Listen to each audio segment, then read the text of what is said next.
বিশ্বকর্মা পুজো special নিরামিষ থালি ছিল।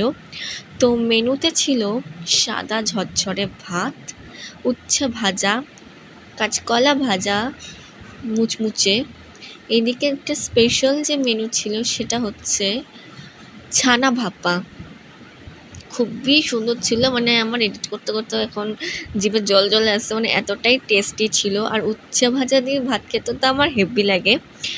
আর তার সাথে ছিল উচ্ছে দিয়ে মুগ ডাল।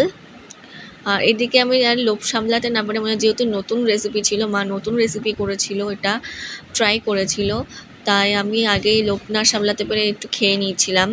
তো তারপর মনে পড়লো যে আগে উচ্ছে দিয়ে মুগ ডালটা খেতে হবে, নইলে পরে মুখ খারাপ হয়ে যাবে। তার জন্য আবার উচ্ছে দিয়ে মুগ ডালটাই আগে খেয়ে নিলাম কাঁচকলা ভাজা দিয়ে।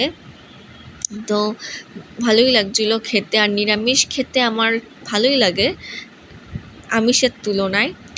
তো এদিকে ভাত আর ডালটা খেয়ে নিলাম। তারপর ছিল চাটনি, তার মধ্যে আমি ওটা খেয়ে নিয়েছিলাম, ওটা আর ভিডিও করা হয়নি। এদিকে চাটনি পাঁপড়টাও খেয়ে নিয়েছি। আর এদিকে লাস্টে মুখ মিষ্টি করার জন্য একটা সুন্দর রসগোল্লা ছিল, মানে দারুণ ছিল সেদিনের থালিটা।